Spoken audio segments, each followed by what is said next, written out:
Good morning students. देखिए छात्रों,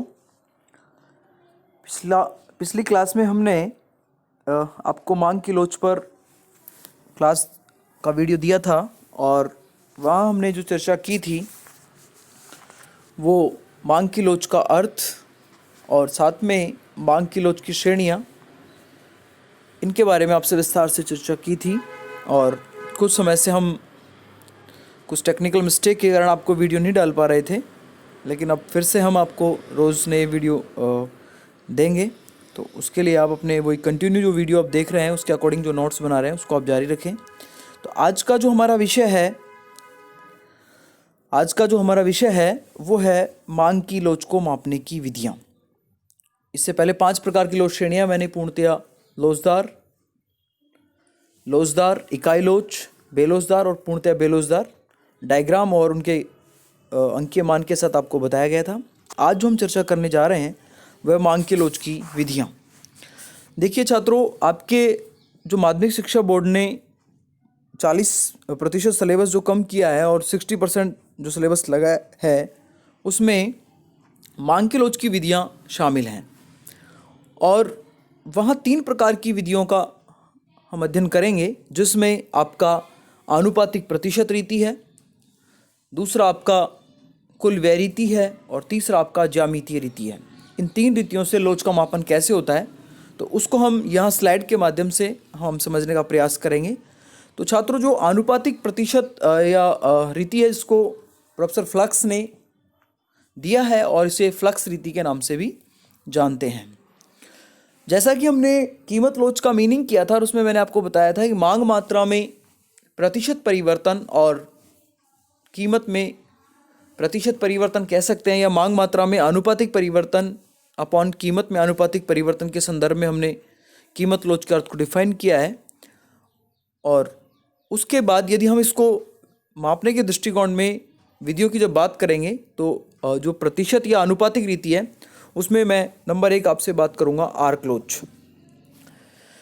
देखिए छात्रों, आर्क लोच का मतलब होता है जब किसी एक मांग वक्र के 2 बिंदुओं के बीच लोच का हम अनुमान लगाएं या लोच ज्ञात करें तो वहाँ हम आर्क लोच का प्रयोग करते हैं। आर्क लोच की विशेष बात यह है कि यहाँ लोच का जो कैलकुलेशन होता है वो 2 बिंदुओं के बीच होता है, इसलिए इन दोनों बिंदुओं के बीच में एक चाप का निर्माण होता है, इसलिए इसको चाप लोच भी कहा गया है। इसमें प्रारंभिक कीमत दी होगी आपको, उस प्रारंभिक कीमत पर मांग मात्रा दी होगी, फिर उसके बाद परिवर्तित कीमत दी होगी और फिर परिवर्तित मांग मात्रा दी होगी। ये हम पहले क्लियर कर चुके हैं। कीमत और मांग मात्रा में विपरीत संबंध होता है और ये विपरीत संबंध का जो मात्रात्मक कैलकुलेशन निकल कर आएगा वो हम इस विधि के द्वारा निकालते हैं। जैसा कि स्लाइड में दिया गया है कि एक मांग वक्र के 2 बिंदुओं के बीच लोच का अनुमान लगाया जाता है, उसे आर्क लोच कहते हैं। 2 बिंदुओं के बीच की विशेष बात की गई यहाँ पर। यह मांग वक्र के 2 बिंदुओं के बीच एक चाप का निर्माण होता है, इसलिए इसे चाप लोच भी कहते हैं। अगली स्लाइड में आप देखिएगा, इसमें हमने एक तालिका ऊपर ली है और उसमें 3 कॉलम लिए हैं, बिंदु, कीमत और मांग मात्रा। और इस तालिका के आधार पर ही डायग्राम भी बनाया गया है। बिंदु में 2 बिंदु लिए हमने, ए और बी। कीमत हमने प्रारंभिक कीमत 5 है, फिर परिवर्तित कीमत 4 है, मतलब कीमत घट जाती है, 5 से घटकर 4 हो जाती है। तो 5 कीमत या 5 रुपये कीमत होने पर मांग मात्रा 8 थी, कीमत घटकर 4 होती है तो मांग मात्रा बढ़कर 10 हो जाती है। तो इस स्थिति में आपको चाप लोच का प्रयोग करते हुए या आर्क लोच का प्रयोग करते हुए आपको मांग की कीमत लोच ज्ञात करनी है। तो देखिए छात्रों, यहाँ जो डी मांग वक्र लिया है, एक्स अक्ष पर क्वांटिटी को लिया है और वाई अक्ष पर कीमत को लिया है, तो चित्र से स्पष्ट हो रहा है कि प्रारंभिक कीमत P ये 5 है, उस स्थिति में मांग मात्रा Q1 8 है। उसके बाद फिर कीमत घट जाती है, P से घटकर P1 हो जाती है या P1 से घटकर P2 हो जाती है, जिससे मांग मात्रा बढ़कर Q1 से Q2 हो जाती है या Q से Q1 हो जाती है, जो 8 से 10 है। इस डायग्राम में A और B का जो चाप बन रहा है, इस चाप के बीच में लोच का निर्माण अपन को करना है। तो उसके लिए हम फॉर्मूला लगाएंगे। लोच ज्ञात करने का फॉर्मूला होता है delta x upon delta P गुणा पी अपॉन एक्स।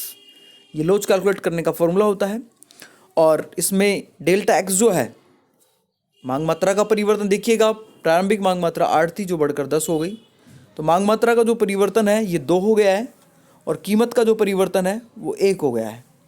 तो इस स्थिति में आप देखिएगा जो परिवर्तन आ रहा है वो हमारा मांग मात्रा और कीमत में इस प्रकार से आ रहा है। तो इन दोनों वैल्यूज़ को, मात्रा के परिवर्तन की और कीमत के परिवर्तन की जो दोनों वैल्यूज़ हैं, इनको हमें फॉर्मूले में रखना होगा। तो फॉर्मूला हमारा दिया हुआ है delta x upon delta P गुणा पी अपॉन एक्स। तो ई पी बराबर हो जाएगा मांग मात्रा का परिवर्तन 2, कीमत का परिवर्तन 1 और प्रारंभिक मांग मात्रा 8 है और प्रारंभिक कीमत 5 है। तो इसको हमने फॉर्मूले में पुट किया है, रख दिया है। उसके बाद आपको कैलकुलेशन करना है। 5 को 2 से गुणा कर लो, ऊपर वाले मान 10 हो जाएंगे और नीचे वाले मान 1 को 8 से गुणा कर लो तो ये 8 हो जाएगा। तो हमारे पास ई पी बराबर 10/8 आ गया। अब आप देखिएगा ई पी बराबर जब हम 8 का 10 में भाग दे रहे हैं तो इसका जो अंकीय मान है वो 1.25 आता है। इसका मतलब यह है कि यहाँ लोच का मान इकाई से ज़्यादा है। तो देखिएगा छात्रों, ये लोचदार मांग श्रेणी बनेगा। चूंकि मैं पहले आपको लोच की श्रेणी में बता चुका हूँ कि यदि लोच का मान इकाई से ज़्यादा आता है तो लोचदार, यदि लोच का मान इकाई के बराबर आता है तो इकाई लोच, और यदि लोच का मान इकाई से कम आता है तो बेलोचदार, और यदि लोच का मान 0 के बराबर आता है तो पूर्णतया बेलोचदार, और यदि लोच का मान अनंत आता है तो पूर्णतया लोचदार। ये अंकीय मान मैं पहले श्रेणी में क्लियर कर चुका हूँ।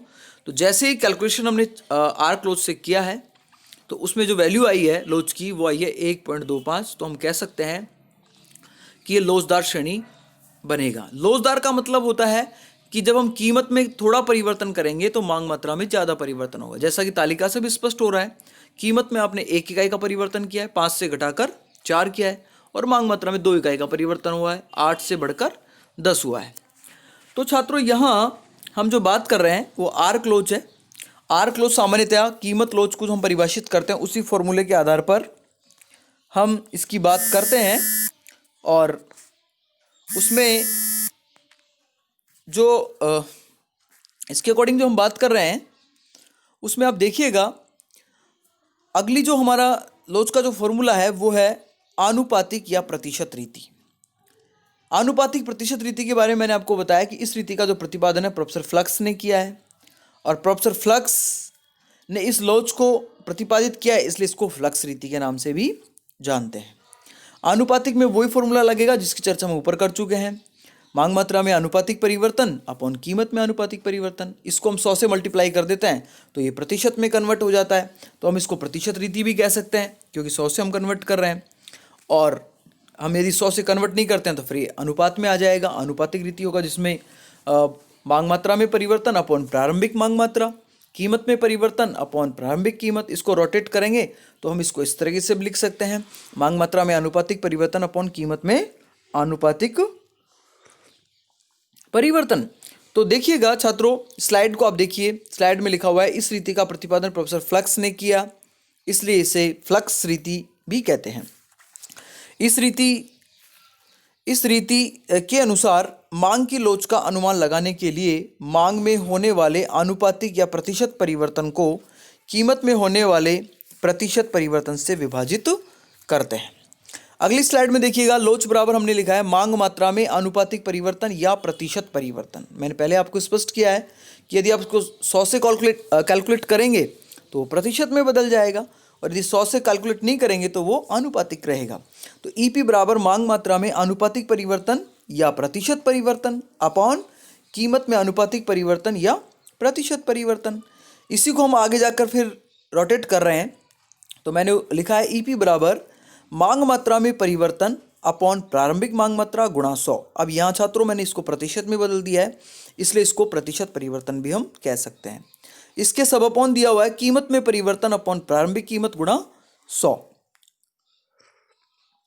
अब देखिएगा, इसी को हम जब फॉर्मूले बेस पर लेंगे तो ईपी बराबर बनेगा डेल्टा एक्स। डेल्टा एक्स का मतलब है मांग मात्रा में परिवर्तन, और एक्स का मतलब है प्रारंभिक मांग मात्रा गुणा 100।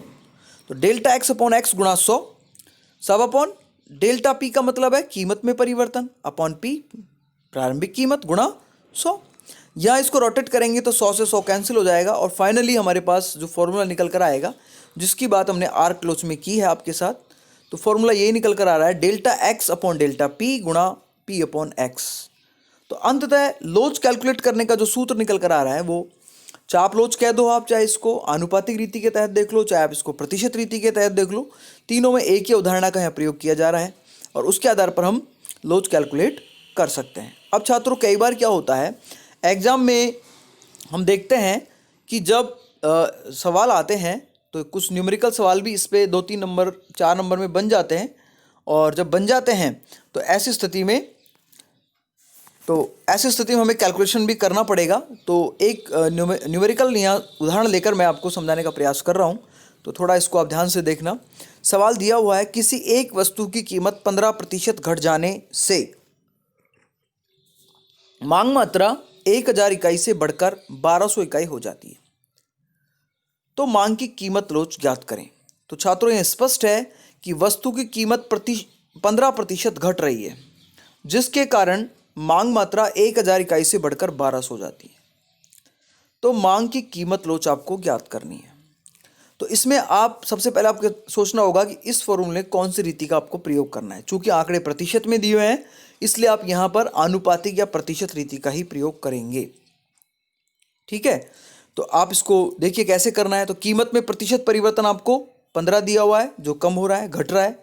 तो आपको पता है जब कीमत में प्रतिशत परिवर्तन घट रहा है तो मात्रा का जो प्रतिशत परिवर्तन आएगा वो बढ़ा हुआ आएगा।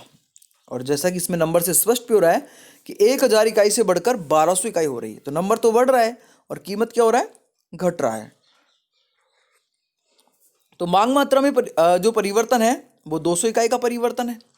प्रारंभिक मांग मात्रा 1000 इकाई है और प्रारंभिक कीमत इसमें दी हुई नहीं है क्योंकि उसमें प्रतिशत में आंकड़ा दिया हुआ है। तो हम जब लोच निकालने का सूत्र लगाएंगे तो सूत्र लगाएंगे हम, कीमत लोच बराबर मांग मात्रा में प्रतिशत परिवर्तन अपॉन कीमत में प्रतिशत परिवर्तन। तो मांग मात्रा का प्रतिशत परिवर्तन हो गया लोच बराबर डेल्टा एक्स अपॉन एक्स गुणा 100, जो कि हम ऊपर फॉर्मूला जब एक्सप्लेन किया है तो वह बताया आपको। और कीमत का जो प्रतिशत परिवर्तन है ये हमने आपको बताया डेल्टा पी अपॉन पी गुणा 100। अब हम इन सभी में मान रखते हैं, तो डेल्टा एक्स तो मात्रा का परिवर्तन तो 200 है, ठीक है, 200 इकाई है। प्रारंभिक मांग मात्रा 1000 इकाई है और चूंकि इसको प्रतिशत में कन्वर्ट कर रहे हैं इसलिए इसको 100 से मल्टीप्लाई कर दिया हमने। और कीमत को आपको लिखना नहीं क्योंकि कीमत का जो आपको मान दिया हुआ है वो प्रतिशत में ही दिया हुआ है, तो नीचे आपने 15% लिख दिया सीधा। उसमें आपको कैलकुलेशन करने की जरूरत नहीं क्योंकि कीमत का प्रतिशत परिवर्तन आपको सवाल में डायरेक्ट दिया हुआ है। यदि नहीं दिया होता तो हम इसको प्रतिशत में कन्वर्ट कर लेते, लेकिन यहाँ दिया हुआ है इसलिए हमने इसको नीचे एज इट इज रख दिया है। तो हमारा फाइनली जो लोच का कैलकुलेशन आ रहा है वो आ रहा है 200 बटे 1000 गुणा 100 सब अपॉन 15%। इसको आगे बढ़ाते हैं, आगे बढ़ाकर देखिएगा, जब हम 200 1000 गुणा 100 करेंगे तो उसका मान आएगा 20, 0 से 0 कट जाएगा और अंततः 20 आ जाएगा। और नीचे प्रतिशत परिवर्तन जो है कीमत का वो 15 दिया हुआ है, तो मात्रा का प्रतिशत परिवर्तन जो मात्रा में वृद्धि हुई है वो 20% हुई है और कीमत का जो प्रतिशत परिवर्तन है वो 15 है। अब सीधे तौर पर हम फॉर्मूले का प्रयोग कर रहे हैं और सीधे तौर पर मात्रा के प्रतिशत परिवर्तन में कीमत के प्रतिशत परिवर्तन का भाग देना है आपको। तो 20 में आप जब 15 का भाग देंगे तो लोच बराबर 1.33 लोचदार होगा। अतः हम यह कह सकते हैं कीमत का मांग मात्रा पर जो प्रभाव है वो अधिक है, अर्थात लोचदार है। तो छात्रों, इस तरह के और अनेकों सवाल आपको टेक्स्ट बुक में भी मिलेंगे, साथ में जो मार्केट में मॉडल्स आ रहे हैं उनमें भी आपको मिलेंगे। इसके अलावा कुछ डेस्क वर्क होते हैं उनमें भी आपको मिलेंगे। तो उस तरह के सवालों को आप करके प्रैक्टिस कर सकते हैं। फिर भी यदि किसी प्रकार का कोई सवाल यदि आपको समझ नहीं आता है तो आप किसी भी माध्यम से हमसे संपर्क करके उस सवाल को क्लियर कर सकते हैं।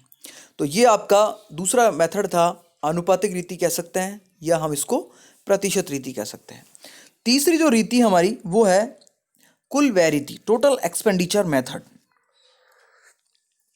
देखिए छात्रों, टोटल एक्सपेंडिचर मेथड जो है कुल व्यय रीति है, इसका प्रतिपादन प्रोफेसर मार्शल ने किया है, इसलिए इसे मार्शल रीति के नाम से जाना जाता है। इस रीति की विशेष बात यह है केवल यहाँ हम कीमत और मात्रा के बीच में ये निर्धारित कर सकते हैं कि दोनों का संबंध लोचदार है, बेलोचदार है या इकाई लोच है। कुल व्यय रीति में हम यह निर्धारित नहीं कर सकते कि उसका अंकीय मान कितना होगा, अधिक लोचदार होगा, कम लोचदार होगा, पूर्णतः लोचदार होगा, इकाई लोच होगा। इसकी प्रकृति तो हम मालूम कर सकते हैं, लेकिन उसका नंबर, परफेक्ट नंबर क्या होगा, उसको हम कुल व्यय रीति में मालूम नहीं करते हैं। तो यहाँ मांग मात्रा पर कुल व्यय के प्रभाव को इसमें देखा जाएगा कि जब हमारा व्यय किसी वस्तु पर बढ़ता है तो उसकी मांग मात्रा के साथ क्या रिएक्शन होता है, उस संबंध को हम यहाँ देखेंगे। तो इसमें स्लाइड में लिखा हुआ है कि इस रीति का प्रतिपादन प्रोफेसर मार्शल ने किया है। इस रीति से यह ज्ञात होता है कि कीमत में परिवर्तन होने से कुल व्यय में कितना परिवर्तन होता है, अर्थात कीमत परिवर्तन का कुल व्यय पर प्रभाव को देखा जाएगा। तो कुल व्यय क्या होता है, एक वस्तु पर किया गया कुल खर्चा। तो कुल व्यय बराबर कुल मात्रा गुणा कीमत। जैसे आप किसी वस्तु की बाजार में कीमत 5 रुपये और उसकी यदि आप 5 इकाई खरीद रहे हैं तो इसका मतलब उस वस्तु पर आप टोटल एक्सपेंडिचर कितना कर रहे हैं, 25 रुपीज़ कर रहे हैं, 25 रुपये कर रहे हैं। तो छात्रों, यहाँ कुल व्यय रीति को समझने के लिए हमने कुल व्यय रीति को 3 भागों में बांटा है, एक लोचदार श्रेणी, एक बेलोचदार श्रेणी और एक इकाई लोच। तो लोचदार का मतलब ये होता है जब कुल व्यय और कीमत के बीच में यदि संबंध उल्टा हो। कहने का मतलब कीमत के बढ़ने पर व्यय घट जाए और कीमत के घटने पर व्यय बढ़ जाए, ये उल्टा संबंध है।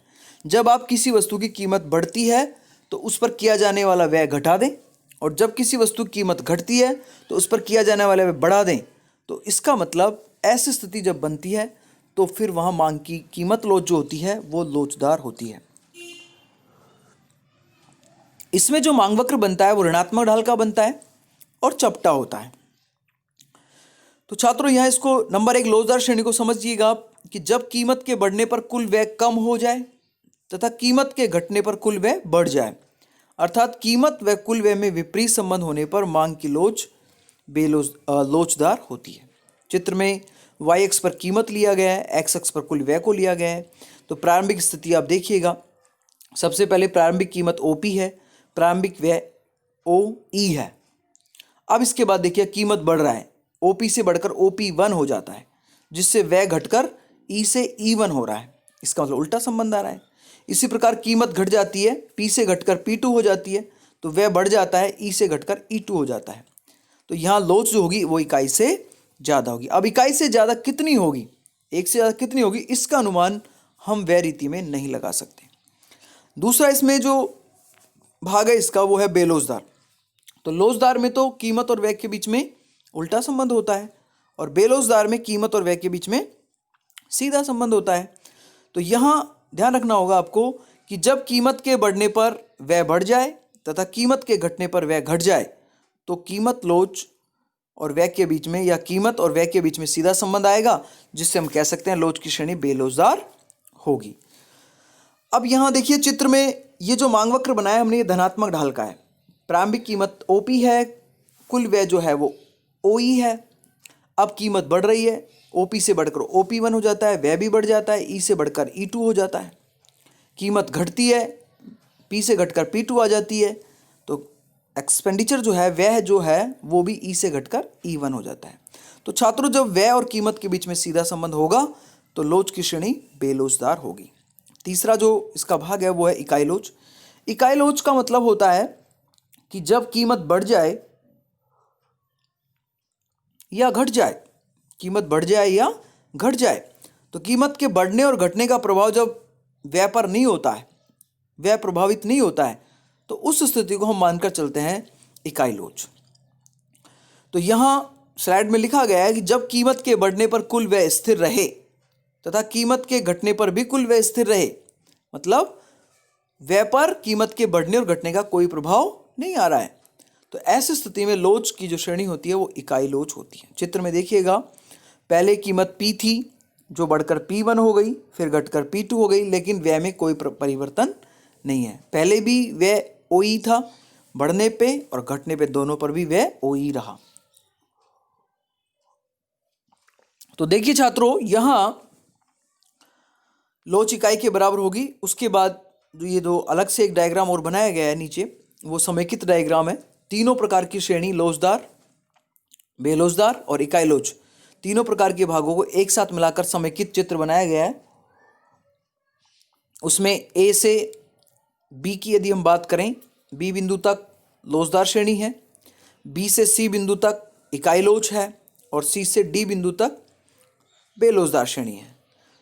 लोचदार में इकाई का मान, जो लोच का मान है वो 1 से ज़्यादा है, बी से सी के बीच में इकाई के बराबर है और सी से डी के बीच में इकाई से कम है। तो आप समय की डायग्राम बनाकर भी इसको स्पष्ट कर सकते हैं या तीनों का अलग अलग डायग्राम बनाकर भी इसको आप स्पष्ट कर सकते हैं।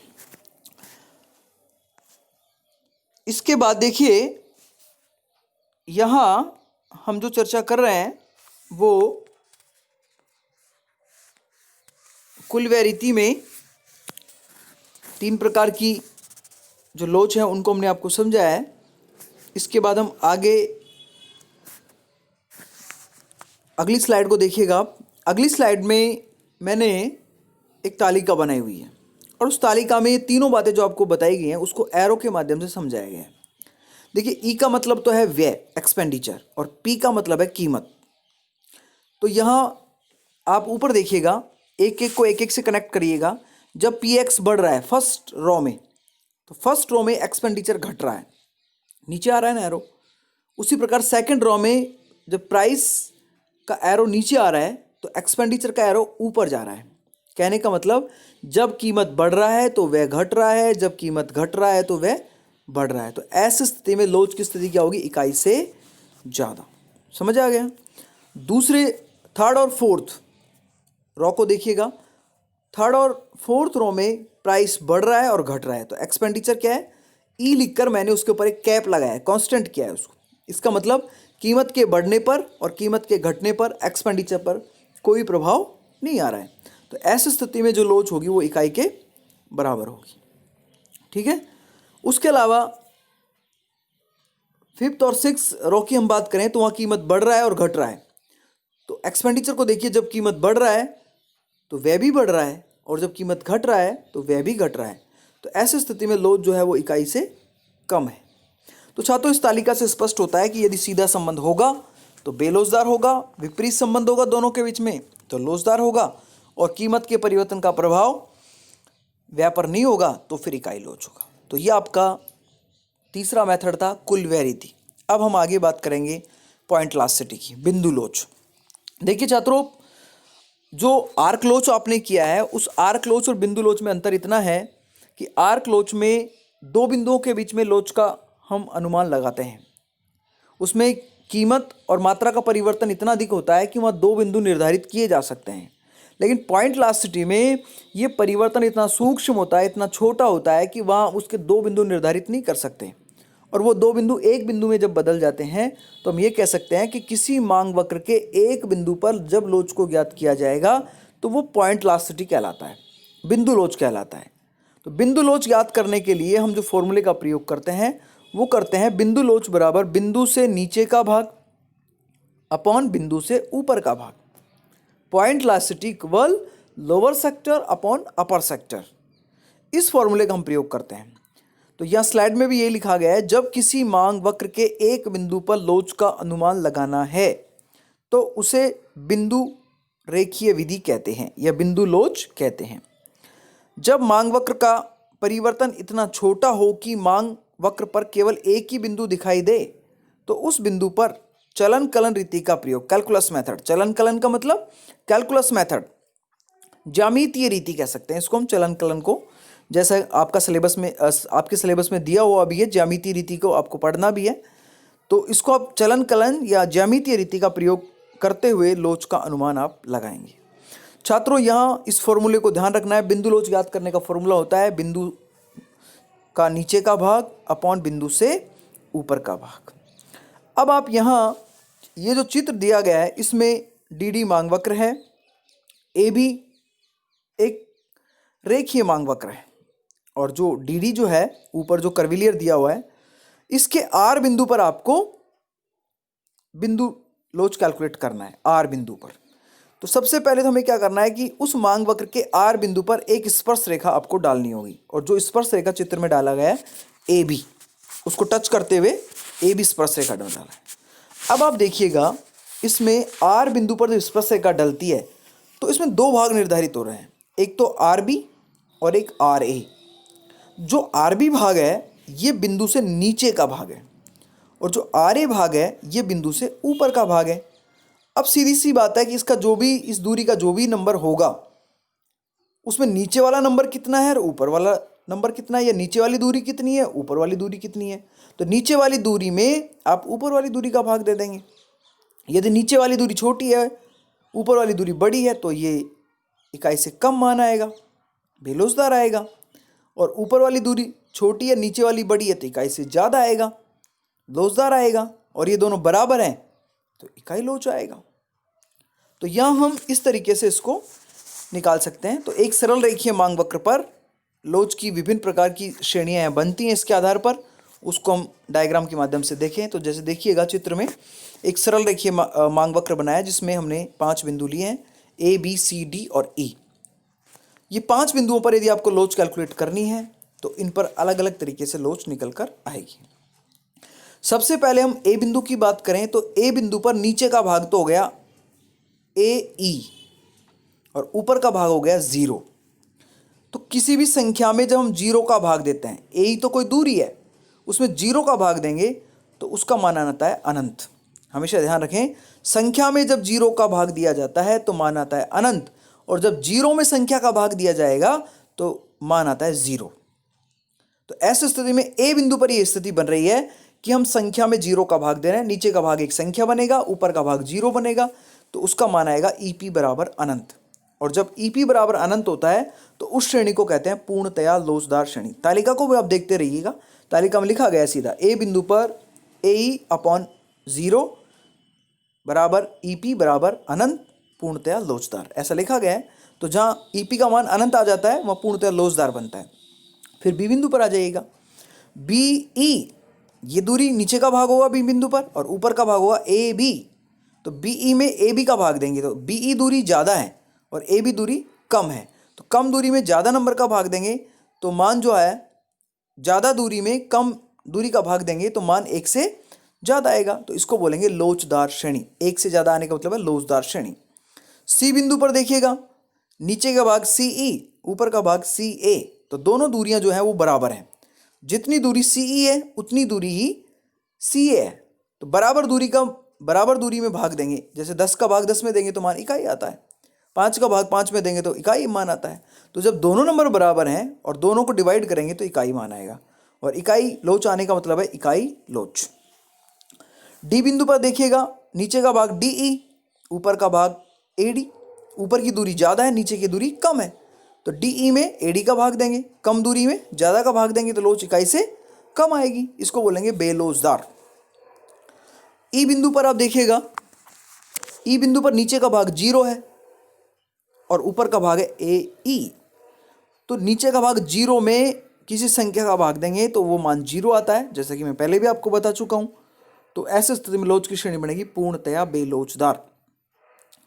तो छात्रों, यहाँ पॉइंट लास्टिटी के माध्यम से आप लोच कैलकुलेट कर सकते हैं। उसके लिए आपको फॉर्मूले का प्रयोग करना है, चलन कलन रीति का प्रयोग करना है कि बिंदु से नीचे का भाग बटे बिंदु से ऊपर का भाग। अब इसमें यहाँ बिंदु से नीचे का भाग बटे बिंदु से ऊपर का जो भाग है, इसको एक थ्योरम के द्वारा भी एक्सप्लेन किया गया है और समझाया गया है। ये थ्योरम आपको इस तरीके से समझ आएगी नहीं अभी यहाँ पर, तो मैं चाहता हूँ कि जब भी अपना क्लास होगा तो उस क्लास में आपको ये ब्लैक बोर्ड पे करवाया जाएगा और वहाँ आपको समझाया जाएगा, क्योंकि ये थोड़ा सा टेक्निकल है और टेक्निकल चीज़ें इस तरीके से ऑनलाइन आपको समझ आएंगी नहीं। इसमें अनेक प्रकार के परिवर्तन देखे गए हैं, उन परिवर्तनों को हम एक मैथमेटिकल थ्योरम एक्सप्लेन करेंगे और उस थ्योरम के माध्यम से हम ये निर्धारित करेंगे कि पॉइंट लास्टिटी बराबर बिंदु से नीचे का भाग बटे बिंदु से ऊपर का भाग कैसे होता है। इस चीज़ को हम जब भी अपनी क्लास होगी तो उसमें हम आपको समझाएंगे। आगे आप देखिएगा छात्रों, यहाँ हम जो बात कर रहे हैं वो बात कर रहे हैं, इसमें जो वीडियो की हम बात कर रहे हैं